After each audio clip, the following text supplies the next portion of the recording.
Hereford manager Josh Gowling, an extraordinary game of football. Hereford seemed to be in control in the first half, 2-0 up. What went wrong? We were in control the whole game, to be honest.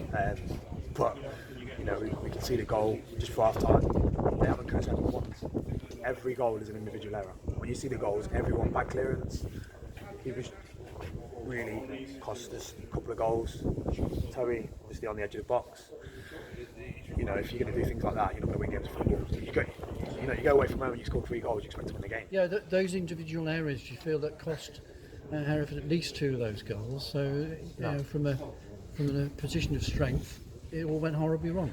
I'm thinking horribly wrong. We could still control the game, but there's not 2 goals. There's 5 individual errors. It's not. Would you say one of them goals we've been opened up from? No, they haven't opened us up or anything. I think they'll be delighted that they've come away with scoring 5-3 when if you actually take the goals out of the equation, we're the better team. But goals win games, and lapses of concentration don't. And at the moment, that's what's costing us every week.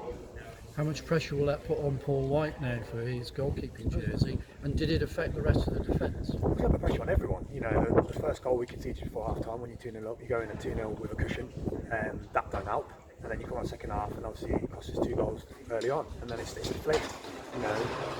You look at the lads' mentality. I think we conceded some goals just after half time against Kettering, and we've done the same thing. So naturally, in the lads' minds, it's going to play on their minds. It doesn't help. But away from home, you want to be solid, be organised, which we have been. But again, you look at the game, we've conceded 5 goals, and they're not really. I know it's weird to say, but we've not laid a glove on this, have they? But we've conceded 5 goals from 5 mistakes. You look very composed in that first period up until the Declan Week strike. Yeah, but again, it's strike to back clearance. It's not, he hasn't got the ball, they've played out wide or back into the middle, he's had a strike and score. It's come to our player and we've bobbled it straight to the edge of the box and he's finished it. So again, it's not great. What were the reasons behind Giles Cope coming off at half time for Chris Campbell? He had a couple of tackles, he obviously got a yellow, he had a couple of fouls and we didn't want to put him out in the second half and then have another foul, get sent off, and then we're down to 10 men away from home. So we thought that would be the best option to take him off, and obviously bring Cammy on. And Cammy did well in spells. I think he got on the ball well. His range of passing is good, and we wanted to introduce him for a while, so it was a good opportunity for him to come in. And the other absentee today, Kelsey Mooney. What can you tell us about that? Yeah, he had a little hammy injury after the game the other day. He didn't train Thursday, so he wasn't ready for today. Obviously, if you bring him down to any plays, he's out for a good length of time. So fortunately, he wasn't available for selection. So obviously you've lent likes of Dimitri Brown out, so that's given you a few headaches in the striking department. No, Dimitri's not been loaned out. He's had a family issue, so Dimitri was available for the game, but obviously due to family issues, he wasn't here. So yeah, he's on dual reg, so he can play for us. So he could be involved at the weekend. It was good to see fans back in matches today. You'll be pleased to see Hereford fans back at Edgar Street, no doubt. Yeah, 100%. I think for a large portion of the game we silenced their fans, didn't we? And their fans started getting on top of them because of the way we were playing. So, coming out with our fans should give us a lift. I think it gave us a lift today. Just lads playing in front of crowds. I think a lot of our lads that we've brought into the squad are used to playing in front of crowds, and it gives them that bit of an edge. And I think we had that edge for large portions of the game. So, coming back Saturday, I'd like to think we'll have that focus and that drive to get a performance in front of the crowd. What sort of alternatives have you got? What can you work on to try and rectify this situation? In terms of what? Well, obviously it's a run that you're conceding 8 goals in the last 2 games. Yeah. You're a defender. What can you do about it? Well, we just got to work on the training ground. We haven't got anything to bring anyone else in, so we've got the squad we've got.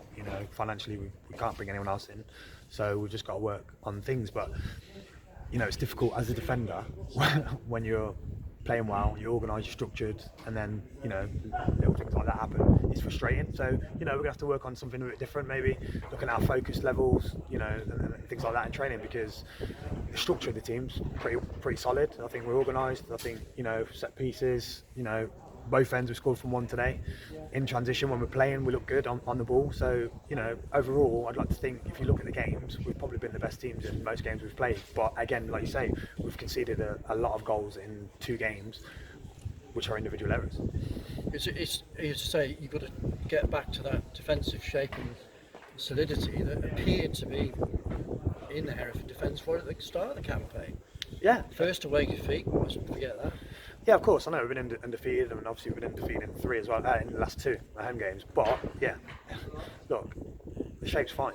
You know, it's not the shape, it's our errors, individual errors. You can't legislate for certain things like that. You can't necessarily work on that in training when, you know, there's moments in the games where we just kind of go missing. So again, we've got to work on it. It's frustrating because, you know, I'm looking at every game we've played so far this season, and there's no reason why we shouldn't be undefeated. But, you know, we are, just for these moments. So, you know, at the end of the day, we've got to look at it as a team and put it right. Will Brandon Hall have a chance to get back in? Brandon's always had a chance to get back in. So he's been a part of the squad, he's been training with us. Brandon's always been here like the rest of the lads have been here. So at the end of the day, when you have your shirt on, you've got to earn it and keep it. So, you know, I've said to the lads in there, after today's performance, as you know, if we've conceded 5 goals, the few lads we've got, you know, they might have to make a change, and then they might make a difference on Saturday. Thanks for your time. Thank you.